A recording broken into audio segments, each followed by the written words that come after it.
Welcome back. I am Dr. Christian Jensky, and I am one of the clinicians at Richmond Integrative and Functional Medicine. And I am here with Dr. Anna Hartman, who is the founder and co-CEO of Richmond Integrative and Functional Medicine. And last time that we spoke, we talked a bit about your journey, your healthcare journey, from being a family practitioner all the way to how you came into being a functional medicine provider, opening the practice, what we've evolved to become. And we talked a bit about your family as this kind of inflection point and the impetus for change and the point in which you start to kind of see that healthcare could be better, could be different, and it could be something that is really transformative for patients if you were able to keep an open mind and learn new things.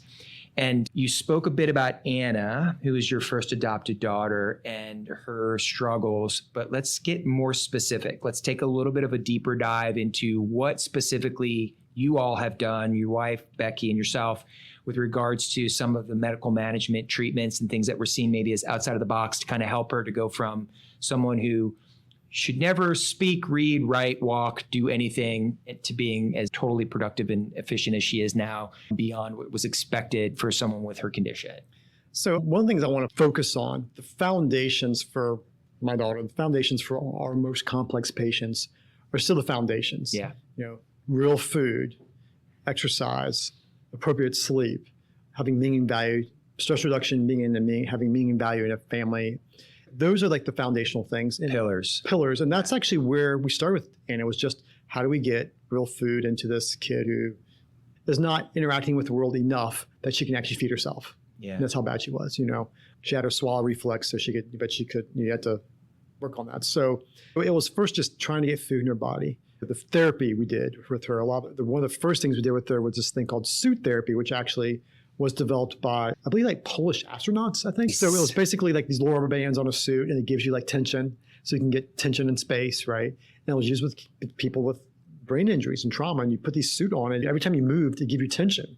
So you're getting all this proprioception, all this input into your body. So she started doing that at a super young age. They put her in a cage, they'd hold her with like the rubber bands, make her walk. Like the average kid spends 6 hours a day practicing walking when you're 2 or 3. She wasn't doing that. So how do you replicate that? So real food, lots of physical activity, and that's been the foundation for her brain neurorehabilitation. Still now, she's doing 3 to 5 hours of therapy a day. It's not something that you just do and then stop and then eat whatever you want, or exercise and then sit for 2 years. Well, the real food thing was really, we actually have a real food diaries on our website that talks about what real food is, but it went from just eating like real food to realizing like lipid therapy, which is something we do with our mold patients, giving the right kind of fat. Your brain's mostly made of fat. Using omega-3s and omega-6s, phospholipid for, I call it brain juice. So we started food. We do some cool things. We did the suit stuff. One of the next things we did was, I mentioned Dr. Amy Yasko's work, checking her gene SNPs. Mm-hmm. What's a SNP? So SNP is a small nucleotide polymorphism. It's a small genetic deviation. Right. Like a typo. A typo, yes. Yeah. And usually there's enough redundancy in our genes that the typo doesn't matter. But if you get enough typos or you have environmental factors, the typos become misspellings, all of a sudden you have issues. And so it was doing gene testing and then saying what nutrients could fix or address the gene testing. And that was when we started with lots of supplements. Yeah. But incredibly personalized, right? This is specific to her genes, yes, which when activated, right? So genes are dormant, they get woken up, they transcribe, that gets translated, and then there's a metabolic process. You're going all the way up there to intervene, to say where are there some SNPs that we can do something about to help her. Yeah. That's awesome. Yeah. And that led to some of Kurt Ruler. He's a pediatrician who deals with a lot of kids with autism, and he focuses on organic acid testing, gut testing, and hair meta-analysis, right? And so all of a sudden I'm like doing that testing on her. And what happens when you do these organic acid tests, you realize, wait a second, the gut's messed up. You gotta work on the gut, which goes back to food. You've got these nutrient deficiencies in low fatty acids, which goes back to food. You've got minerals, you've got heavy metals, and you realize that actually one of the ways your body naturally chelates heavy metals is with minerals.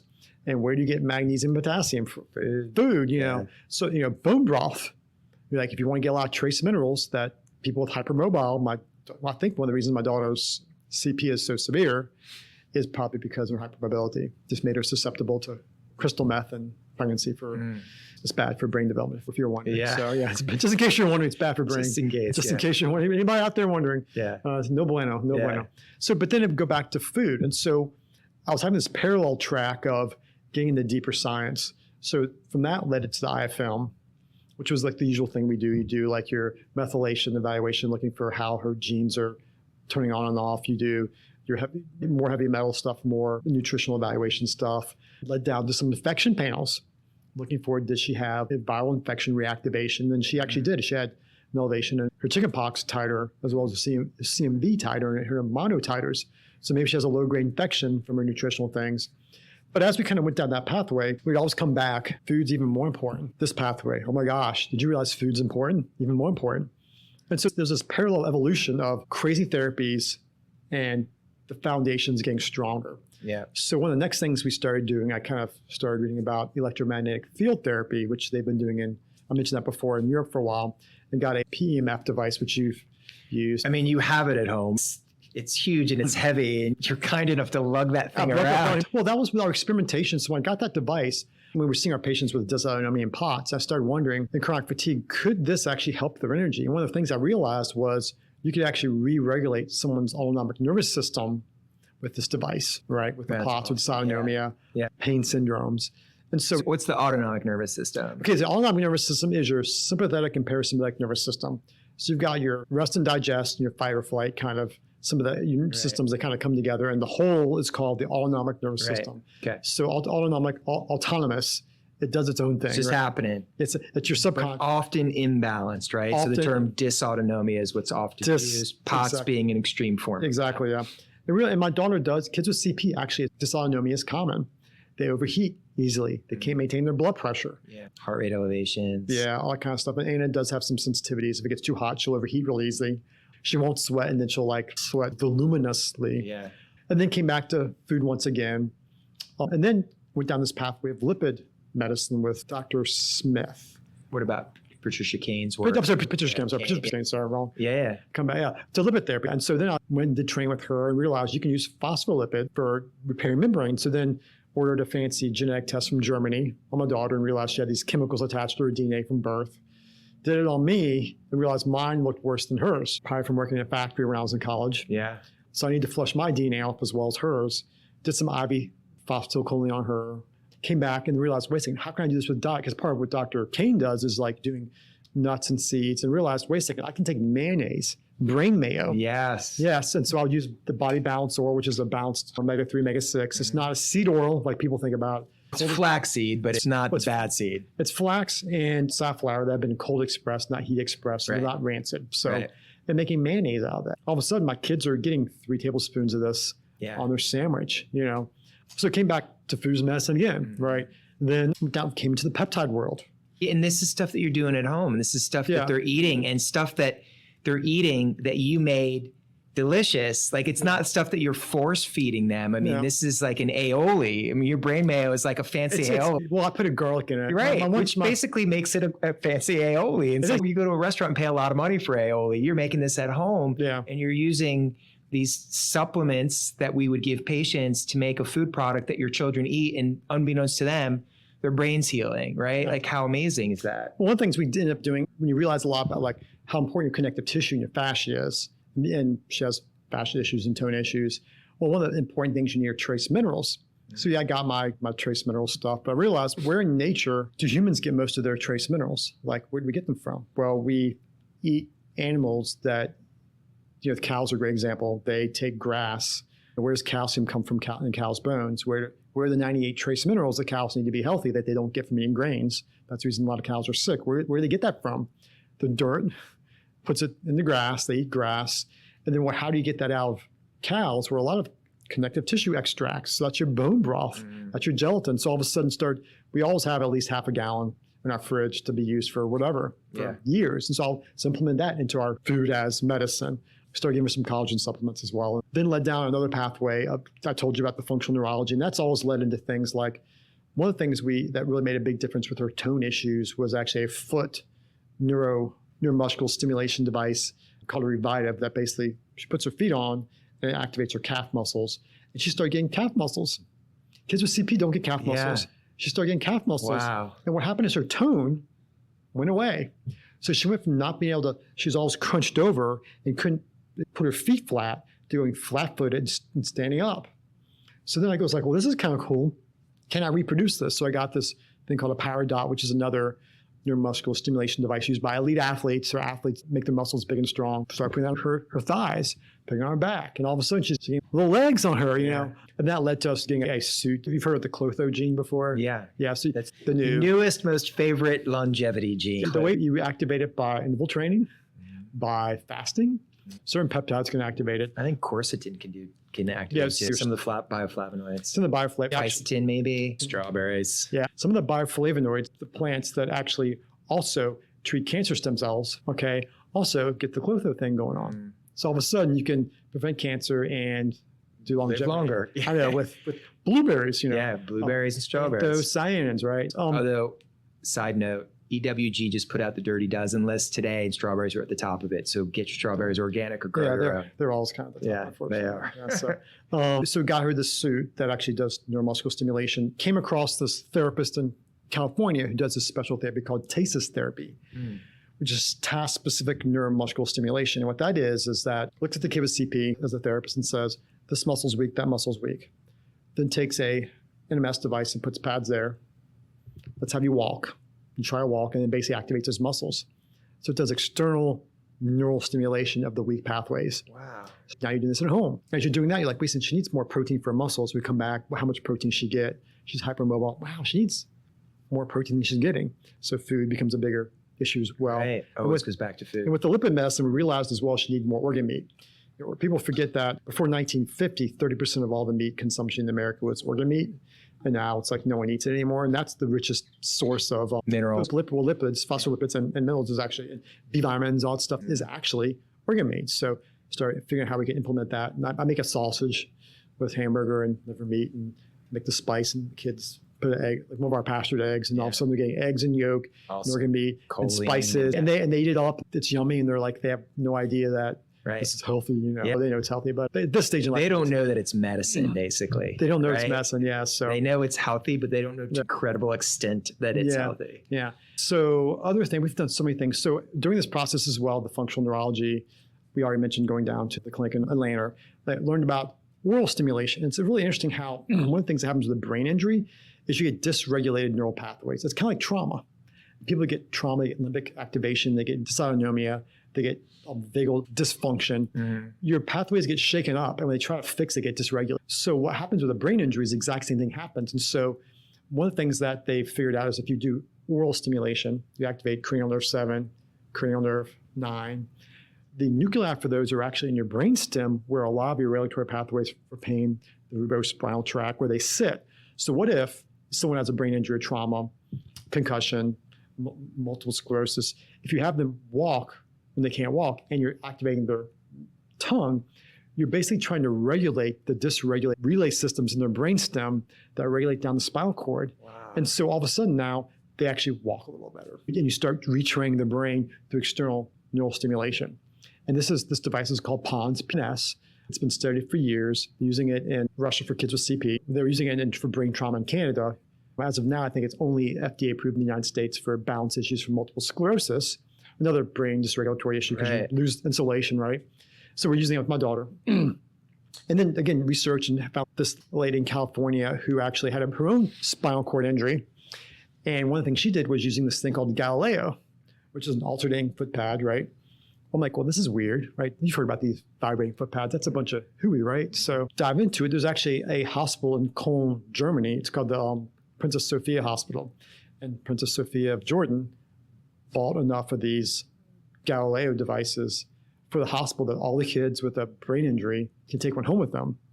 They use it, and they see amazing results with their kids. So we got one. And so part of my daughter's therapy, and what happens is it goes this alternating vibration.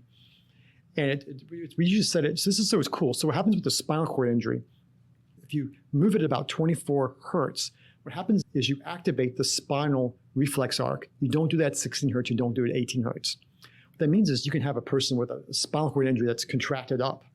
But if you hit that vibration on the feet at 24 hertz, it disconnects the neural pathway from the central nervous system, activates the spinal arc, the muscles engage.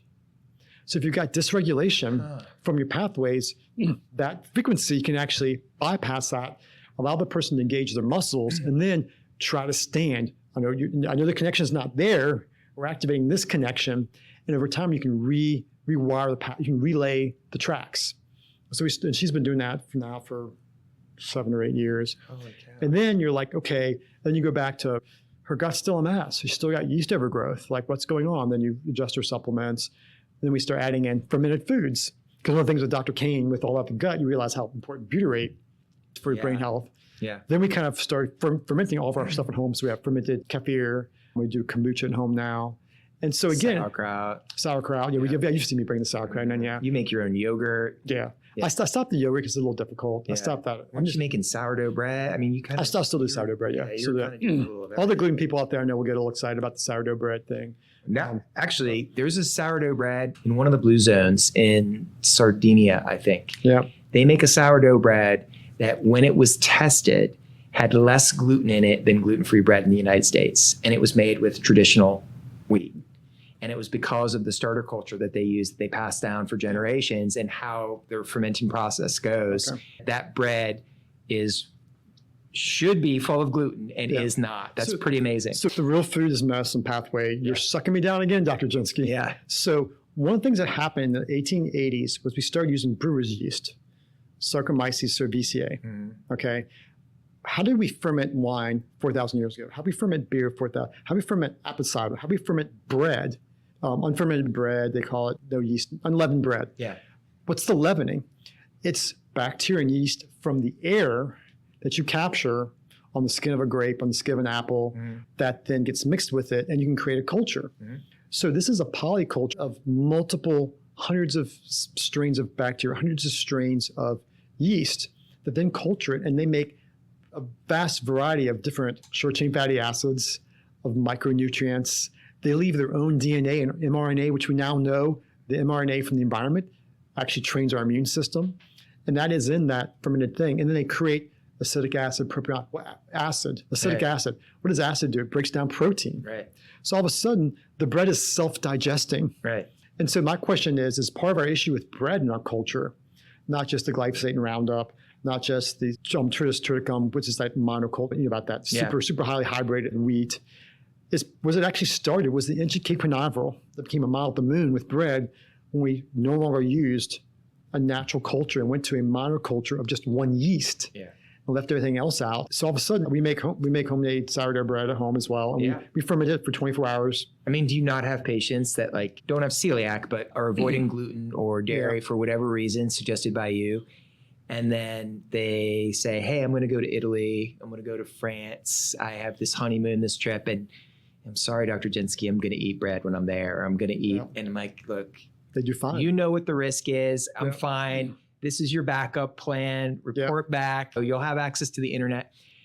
And you can send a portal message if necessary. And they do great. And it's like, wait a minute, that's an aha moment if they're eating. I've heard that so many times. Too many times to be a coincidence. Yeah. And so like our path with our daughter, every time we go down, lipid, whatever, then it's all, we kind of keep on re-refining food as medicine. Yeah. Are you getting appropriate sleep?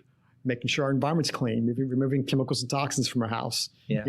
HEPA filtration, all these super basic things that people don't think about. That has been the magic sauce. And one of my realizations in this world is all these cool things we've done with my daughter. We've done more things, so I don't want to keep on going because I'll take the whole time. Yeah, we're going to talk about some of the rest of your family in a second. Yeah, is that those are all on top of, are we eating food as medicine? Are we eating seasonally? Are we getting nutrient-dense food? Is she getting the building blocks so that when we do all these cool things, her body will heal peak maximally? We did hyperbaric with her. We have a hyperbaric chamber at home. We have a sauna at home. Yeah. One of these things I've learned this, I don't know if I talked to you about this recently, I learned a week or two ago, that water actually absorbs infrared light, and actually the viscosity of water decreases when exposed to infrared light. So maybe one of the mechanisms of action of infrared saunas, or even being outside, actually your blood gets a little thinner. You get better circulation. Yeah. Really interesting. I was doing some training on photobiomodulation. Yeah. And water itself absorbs light at a certain spectrum. It's not just your cells, not just your mitochondria, not just your skin. Literally water absorbs a certain wavelength of light that lowers its viscosity for the universal solvent, right? Yeah. So how cool is it? Maybe that's the reason why people feel better. Yeah. One of the many awesome. reasons why I feel better in the sun. So we've really taken the foundations to heart. Anybody listening to this, it's like all the fancy cool stuff is built on top of real food. Right. Food is medicine. All the foundational stuff that people don't want to do, that's the hard work you do. So that when you do the cool stuff, it's like magic. Yeah. Yeah, for sure. And unless you're fasting, you have to eat, right? And if that's built in and what you're choosing to eat and deciding to eat is medicinal and informative to your biology, then every day you're taking medicine without realizing it. And there's variations, so it's not boring, and there's consistency there. And you're now not only avoiding disease or preventing it, but optimizing and maintaining health, which is pretty beautiful. That's awesome. I love that story. And it makes something that sounded so intangible for people that don't have CP or access and resources like you do. And it wasn't like these things fell in your lap. I mean, let's not downplay how hard you and Becky have worked to research and find where you might be able to get these devices. And then how hard Anna has worked to implement the devices, but it also kind of coinciding with that story for everyone else is that it all goes back to food. It all goes back to get some sunlight. It all goes back to manage your stress and sleep and all these other things. So let's segue into beyond Anna and your other children that you had talked about a little bit in the last episode. Let's talk about Becky. We've alluded to Becky a little bit as someone who's been your partner in crime and who's the co-CEO and who kind of is the yin to your yang and obviously is the behind the scenes powerhouse that helps make all this magic happen. But she hasn't always been healthy. And you've had your own journey with her and you've had to kind of help her along the way. Would you be willing to speak to that? Yeah, as you know, it's hardest to the people that you're closest to. Oh, 100%. And the journey with Becky a lot has not been me doing a fancy test on her and saying, do this. Because she's the kind of person, she's going to do it. She's going to figure it out on her own and do it on her own. And so part of it's been like, for example, I talk about this all the time. I think we've been married for 15 years at this point in time. And she's talking about when she went to grad school, she got really anxious. She almost dropped out of grad school because it was so hard. She was so stressed. She was like feeling psychologically discombobulated. She actually went to a psychiatrist, got given, I think, Prozac, made her feel horrible. Eventually started getting better, got used to grad school and graduated. And she's a great therapist, blah, blah, blah. When I heard that story, I was always like, you know what, that was just, you were fine, no big deal. I didn't gaslight her. I just kind of ignored her lived experience, let's say. And I heard the story over and over again. 15 years later, she's talking her story in an anatomy lab at VCU, the Medical College of Virginia. And the light bulb goes off. I've been in that anatomy lab. Me too. You have as well. Yeah, you have your own stories. It's, oh my gosh, that is a massive amount of formaldehyde. I remember coming up the hall. I'd always walk up to the 10th floor in Sanger and come out the door. And just smelling it. You can smell it. And I remember walking out one day and seeing like some high school students that were kind of checking out the lab, crying in the elevators because the stench was so horrible. And you just kind of walk by, you kind of giggle like, hey, look at them. And you go in there and you start eating or whatever. And I was like, she had a massive amount. And then all of a sudden, all these dots, like this is the reason why your parents had new carpet put in, you went and spent the night, that your chronic fatigue flared for a week afterwards. This is the reason why when we go to newer hotels that you feel horrible. We have this multiple chemical sensitivity was from this. And so a lot of which is that formaldehyde is basically a volatile chemical and classified as a biotoxin. Yeah. So these are biotoxin hits that she was getting unbeknownst to her and you. Yeah. And you finally learn about this stuff and you start to draw these connections. One of the funny stories is that there was a period in time where every month she'd feel really bad, be really sick. And, me being the caring, loving husband I am, I kind of would be like, this is annoying. I'm just going to avoid this, And it went on for like almost a year. She tells me a story with how she feels and how her brain feels and how her body feels and how she hurts and aches and how her skin's on fire. And I'm like, you just, again, I'm not gaslighting my wife. I'm just, I guess, a dullard. And then Becky one day is like, you think I have toxic shock? I'm like, oh my gosh. Yeah. And basically stopping using tampons and going to that little cup thing went away. I'm like, you had toxic shock every month for like a year. And your loving, caring husband absolutely just missed it. Totally diminishing it. Yeah, you're fine. Put some dirt on it. And she figured it out. And that's happened over and over again. When we got our son, we got Cleo. We ended up losing him. And that was like a major emotional kind of stressor and flared some of her pain stuff. And this is all mixed together. So she started really bad neck pain, pinched nerve. And so she went and got some steroids, which totally jacked her up and put her into a massive fatigue spiral. It took almost 5 years for her to get out. Oh my gosh. And so it's 5 years where literally she had like, from a course of steroids. it was like we had Cleo, we lost him, this massive The stressor. stress and then the steroids. Messed her neck up, flared her pain, went to a well-meaning physician, got steroids, and then just had this massive crash. So it was like 5 years of like, I can't get out of bed today, but I got to because I'm a mom. And at the end of the day, she's like, I'm done for the day, and having the non-restorative sleep and just the horrible fatiguing illness that just my brain doesn't work and will this ever go away and all that stuff going on. We got the PEMF device and that made it go away. And I was like, whoa, this PEMF, it re-regulated her neurological system. Another event happened with Cleo. Cleo's our kid who likes to push us to the limits. Yeah. Man. Hopefully your kids don't ever do that to you, man. They're still young. They're still young. They're still young. We'll see. They're still young. I have my thought. But when he was, I think, about 8, he got crushed in the elevator and almost died. And so that's a crazy story in of itself. And functional medicine, fixing basically a 90% facial nerve palsy that shouldn't be, and fixed it in 6 weeks with some cool LED light therapy and stem therapy and some things. But she was actually at a homeschooling conference in Kentucky, I believe, and drove like 12 hours back. And she was just like, my one normal kid is not normal now, right? And just coming back, whatever normal, as we know, there is no normal, but because he has a beautiful smile. He's just got, you see him, he's got a beautiful smile. Yeah. See him in the hospital and his face is just shaped bad. It's really bad. And that just messed her up bad. And so every time he'd disappear, she would spiral. He'd pop back up because that's what boys do. Trauma. Yeah, one time he actually went to sleep in a cubby hole and fell asleep for 3 hours. And she's just like, where is he? Is he dead in a pond somewhere? Because we have ponds on our property. Did he know where to go? And he pops back up. He's like, hey, Mom. And she's like, what did you do? Right? Yeah. But just hours spiraling, right? So, and we tried flotation. It helped a little bit. One of our conferences, one of our colleagues, one of the groups were in Satya Patel. Have you ever heard of Satya Patel? He does this holotropic breathwork, like resetting your neurological system with breathwork. So she did that. And it basically, she had an emotional release. And since then, she has not had one of those spirals. Wow. And so it's been a journey. Yeah. It's not just been one kid. I don't think I've actually mentioned Cleo elevator incident yet on any of these recordings. I remember that. We were at the practice together, and I remember how much that affected you. I mean, I just saw you get emotional, and it's going to make me emotional. You keep your cards close to your chest, and you don't ever really let that side of you show. And I remember how it affected you, and I saw it on her as well, but I was used to kind of seeing her be that person in your relationship. She was the one who kind of carried the emotional cards, but I wasn't aware of how every little episode of I don't know what's going on with my son provoked this traumatic, and that's really different. But it was like the holotropic breathwork, like using your breath as a therapy session. Yeah. Through breath holding, hyperventilation, and then at the end going through a guided imagery thing. How that literally, when he disappears, does she get anxious? Yes. Does he still stress her out? Yes. But she does not have that uncontrollable spiral where when he pops back up, 2 hours of kind of thing. Does she have to do the breath work every time? She's only done it once. Just one and done? She's one and done, yeah. So is it atypical for this type of breath work? Or? I use it a lot with my patients. It's on our trauma thing we have. We have a trauma course coming out sometime soon. And it varies. I've only had one person, myself and one other person, do it and not have some profound thing with it.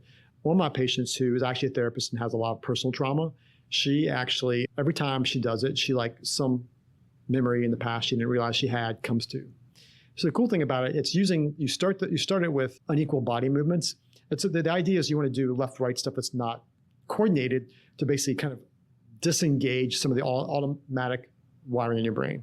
It's almost like acting like an animal that's almost been killed and shakes, shivering. Yeah. Kind of trying to replicate that as a human. And then you hyperventilate, so you blow off CO2, become hypocapnic, and you retain CO2. So what you're doing is you're doing massive vagal nerve activation with hyperventilation. So what you're doing is kind of like massaging your sympathetic parasympathetic nervous system to get you in a stage where it's just this really, really relaxed stage. It's really interesting watching some holotropic breathwork sessions that are like 3 hours long. The individuals will actually have almost like these psychedelic kind of experiences where they have spontaneous hand cramping, spontaneous emotional responses. They'll actually have like these insights, like flashlights kind of thing. And it's all induced by your breath. And so that's more, you need someone to work with that. But this is something, guided you can do on your own. And I use it. And one patient I was telling you about, she every time she has a new memory pops up.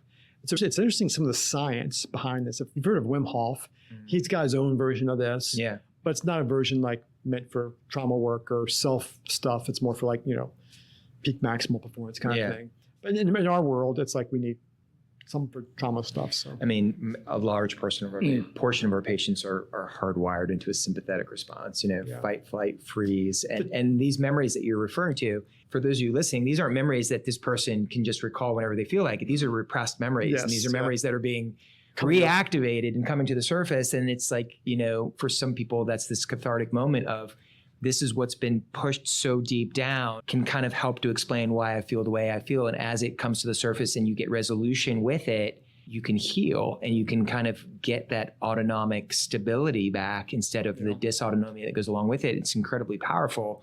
And it almost made it sound like what you're describing sounds a little bit like some of the psilocybin research some of the ketamine, IV ketamine that's being used to kind of activate the default mode network and how it kind of rewires and helps heal the brain and resurfaces some of these memories. I mean, it's all really fascinating. Yeah.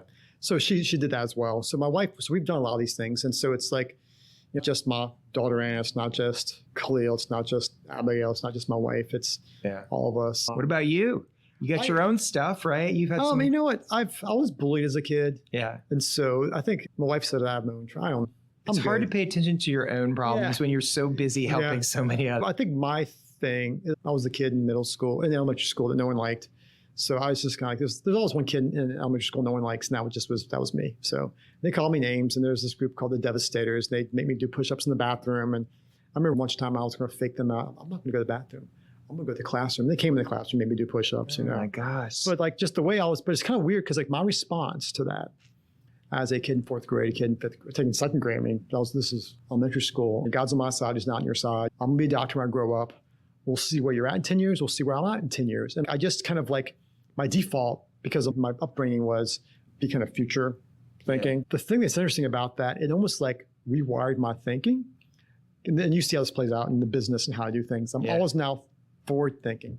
Yeah. What's my 1 year, 3 year, 5 year goal? You got your 3 month, 6 month. Yeah, it was 1 year, 5 year. I mean, you got all your plans. All my plans. And if this falls out, this happens. And if this comes out, and if we move our practice and all of a sudden insurance doesn't, you don't know. There's a big hack in the insurance world like this past month, and billing stopped for a month. Things we don't talk about all the time. Yeah. Things you don't need to know about, right? I don't need to know. Yeah. But just having enough, like planning for that stuff, right? So that when that happens, like, cool, we've got this here. So it gets paid for. I don't got to worry about that. All that kind of stuff. I feel like that set me up to have this mind wired like that, which I like it.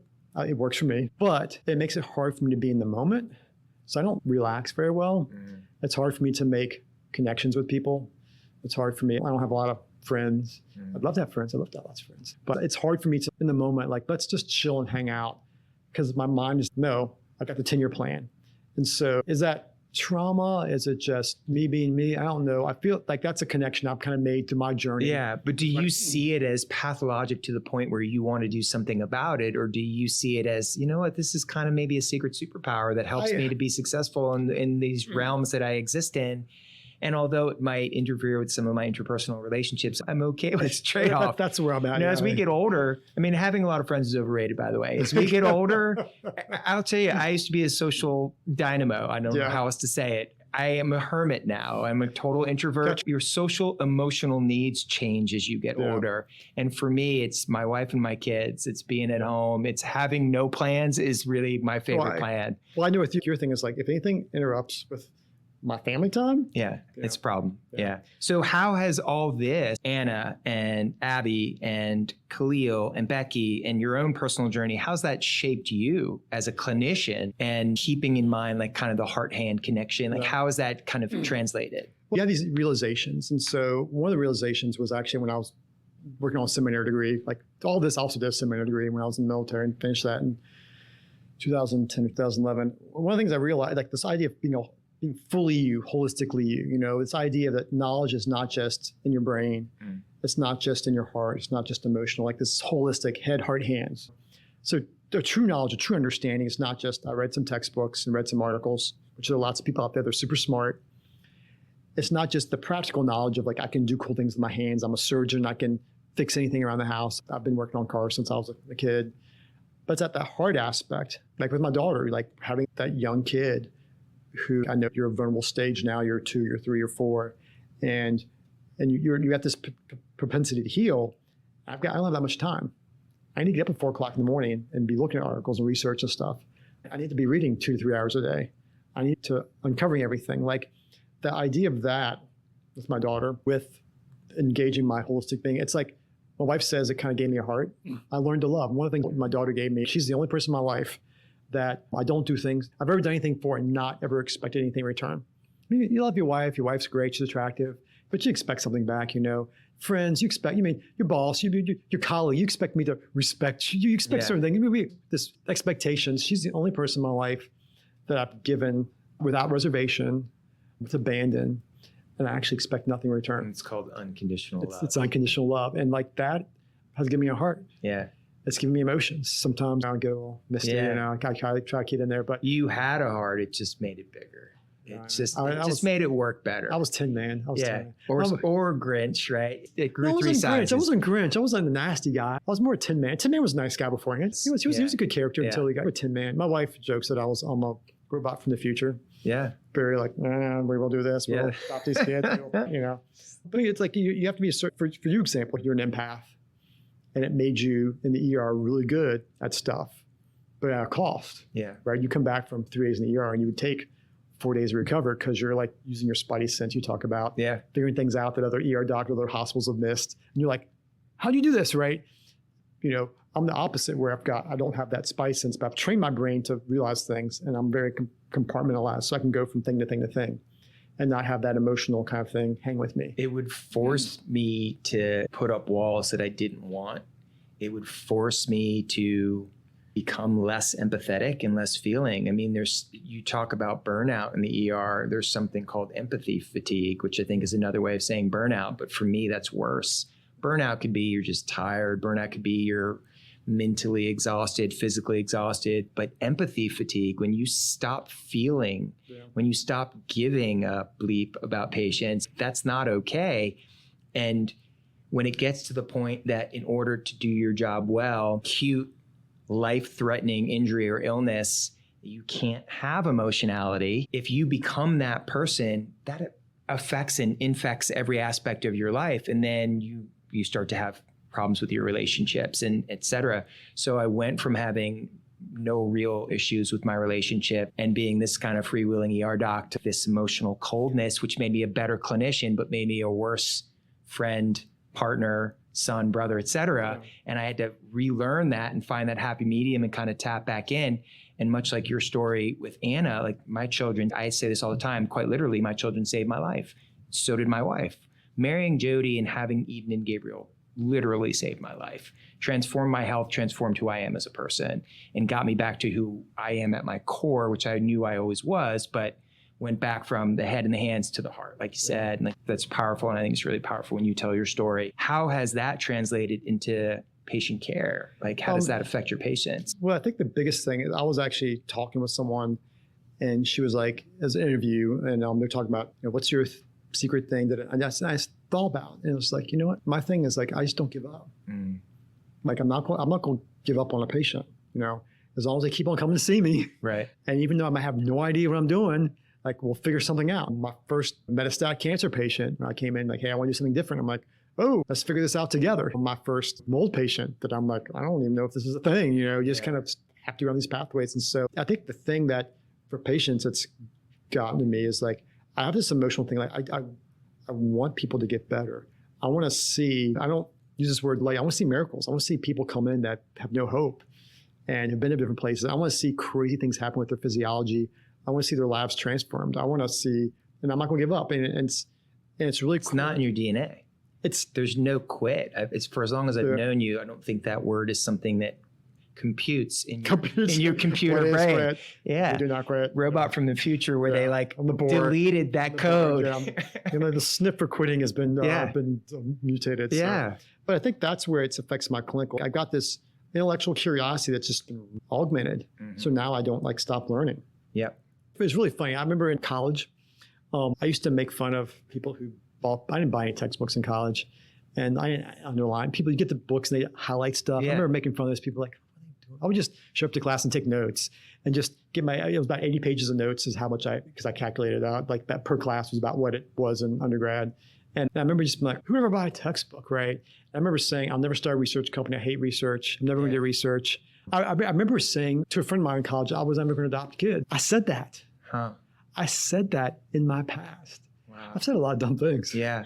You said things that you believed at the time. We can't judge them as dumb. It was because stupid, you were man. working with the information you had at hand. And hindsight's 2020. You can look back now and say, of course that was dumb. But the reality is you maybe believed it then. And although you may see it as dumb, maybe it was more naivete. And the reality is you're looking back and laughing at it now and getting teary-eyed and understanding that this has been the evolution of you, which is pretty amazing. That will continue on. But as long as you learn. But the point is that was to me then. And like what's happened is now I have an unquenchable desire to learn. Yeah. When it's funny, in medical school, I had like a different color for every line. And like I had like my 5 color things. And I'd literally memorize every page in our notes we got from, because you were there, but you took a year or two later than me. Like I took those notes and memorized them and visualized them and started a research company and adopted all my kids. And so it's really a ton of textbooks that you never were going to buy. Now I read textbooks too. It's just like for fun. I actually just finished reading a textbook on environmental and clinical medicine. Pizzorno and Crinian. So, but it's just one of those things. It's been a transition personally, being the fullest, realist version of me I can possibly be. And it's not been it's been in the context of my family, the struggle of being a dad, a doctor, a father, a husband, in the context of the world we live in. And that's kind of what I think. The school of life, things you cannot learn in a textbook. It's just been experienced. And I bring that to the table when I see patients, because it's like, okay, how I want to find out what's going on. I want to find their trigger, their mediator, the things that keep them stuck. I want to find what they're lacking. And I want them to implement it, and I want to see really cool things happen. Do you learn from patients, not about them? Obviously, we learn about them to help them. You learn from them too. Well, I learn from patients will send me, you get this too, you get messages about, got this article, I got this thing, you ever heard about this? And I always just hate it when someone asks me a question I don't know the answer to. I'm like, I should know the answer. I hate it that you asked me a question I don't know the answer to. So then I take it and I'm like, and because it's a message, and I'm like, research on, well, They're like, oh, Dr. Hartman knows. But they ask you in person, you're like, can't, what do you do, right? If you don't know it and they ask you in person. It's called up to date. Yeah. Or you say things like, and I learned this in medical school, and this was your way of not getting in trouble, but I adopted it. This makes sense, and this is how I'm going to live the rest of my life. I don't know, but I'll look it up. If you didn't know an answer to a question, instead of pretending that you knew the answer to the question and clearly getting called out, and then you're really in trouble, you would say, honestly, I don't know. I really don't know. Maybe I should, but I don't, and I'll look it up. And then you report back with that answer in a timely fashion, but you've now learned something and you've taught that person something about you through the process of humility and desire to grow and learn. If you become that, how do you not succeed? How do you not learn for the rest of your life? How do you not learn from patients, et cetera? I tell patients similarly that, I'm not going to be the one that quits. I'm not going to be the one that ever says, I don't know, without eventually trying to figure it out for you. And I know that you're the same way. I learned a lot of that from you because people have seen the other video that we did, but you treated me as a patient before I became a colleague. And so you had lots of questions too. I did have a lot of questions. I was like, oh my gosh, this guy's got so many questions. Because I wanted to learn, and you were always so open and amenable to answering them and going down these rabbit holes. And I never felt shame. I never felt, that's cool. I'm going to get choked up now. I never feel stupid. Like you never made me feel like I was doing something wrong for wanting to know how to get better. And that was huge. And I know that's how you treat your other patients. So I'm really appreciative of that. Well, thanks. So what's next for you? What's next for your family? What's next for RIFM? Give me the quick synopsis of the 3, 6, 5-year plan. What's going on in the future? The plan is to finish growing out our practice here, to build out our functional primary care, to build out our procedure room, to add new cool procedures on top of IVs, on top of pulsed electromagnetic field therapy, maybe do some ozone therapy, EBU therapy, maybe add in a bunch of lipid therapy, IV NAD, all these things. Yeah. The question is with the rest of our space here, do we do that with the procedures or do we add a 4th practitioner on board? But one of the big things is scaling what we're doing and like help as many people as possible. That's part of what we're doing here is educating people, giving people a reliable, right now, especially with AI, like where's the truth? Where do you get good information that someone's vetted for you, from someone you know can trust? from an educated person, like, where do you get that now? I mean, literally, my wife there was a thing she got on her Facebook. It was this crazy thing of someone we know. It was like a total deep fake. Is deep fake still a word? Yeah. Okay. So it was not real, And it's like, it was just in her Facebook feed. And it's like, why is this even here? To be that resource so people can learn. And you create this ecosystem where for the self-starters can go to our website. There's over 70 books on there I've read of different topics in functional medicine and other areas to help people self-discover. We've done over 200 blogs on mold and hormones and stuff that people can learn. We're starting, hopefully this will be launching soon. And then having an online educational platform where people can actually start their own healing journey. Because the reality is there's two of us in Richmond, the city of 1.2 million people. We'll have our combined training. There's less than 200 in the country. And we're two unicorns who just happen to be in the same space, which is really, really cool. Yeah. But how can you, again, the 80%, if I believe that the foundations of functional medicine are the foundations, how can you make that available? How can you scale that? And so that's one of the things we're working on as well, is creating what I call, it's my proprietary system. It's a triangle of health. What are the three things that people get stuck on in the health journey? Their gut, which is all this stuff. Mm-hmm. It's stress, mm-hmm. which is all this stuff. And it's the time you heal, sleep. And so that's what I found. That's where people get stuck the most. Mm-hmm. And so giving people a way to access that, do their own healing journey in the confines of a community with coaches, 80% of people could get better. And we did this a little bit before during the pandemic. And the people who went through it and again came solves in person, it was like jet fuel. They came in ready to go. It was just amazing. Yeah. So the goal is to take that and scale that, to make that available and to have an impact. Can we have an impact? Can Richmond Integrative Functional Medicine, can we have an impact through what we're doing, through talking about topics on the conversation at a national level? Not because we need to be busier. We don't need to be busier, but can we have a bigger impact? Yeah. And that's kind of where I see us in 1 to 2 years. There's a book, the working title is The Toughest Case. It's about you-know-who. If you don't know, when the book comes out, you need to read it. I got lots of ideas. Yeah. And so that's kind of the immediate future for what I'm thinking about. But my life has been, I'm not where I thought I'd ever be. Yeah. I thought I'd be 2 years ago. I didn't think I'd be here 2 years ago. Yeah. So who knows where we'll be in 2 years, but that's kind of where I'm thinking right now. It's all pretty magical though, if you sit down and force yourself, because I know it's not easy for you to actually be present. You're very present in these interviews, by the way. Oh. To force yourself to be very present and think about that continuum from where you started to where you came, it's almost daunting and overwhelming. And so why can't all that happen? I mean, quite literally, the sky's the limit at this point in time. Where you've come and where we're going in such a short period of time has been pretty profound and probably exceeded even your expectations. I don't know that I had any. I just kind of wake up every day and say thank you. Mm-hmm.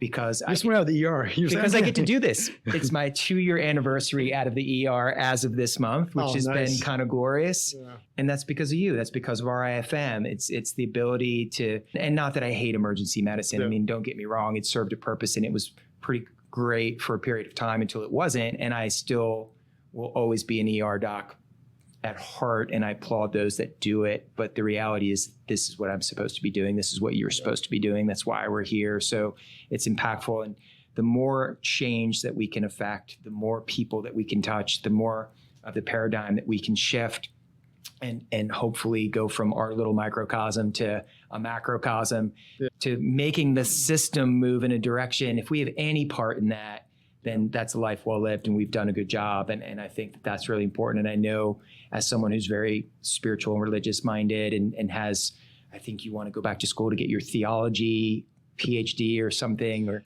I was thinking of THM for a while, but I'm not. I've got so many things. That was my goal when I was 50, and now I'm like, well, it's not my new goals now. All right, yeah, to change. Yeah. Well, either way, I think there's a spirituality to all of it, and I think it's pretty awesome. So thank you for your time. I appreciate your personal stories and the tear jerking. Thank you all for listening and watching, and we'll see you soon.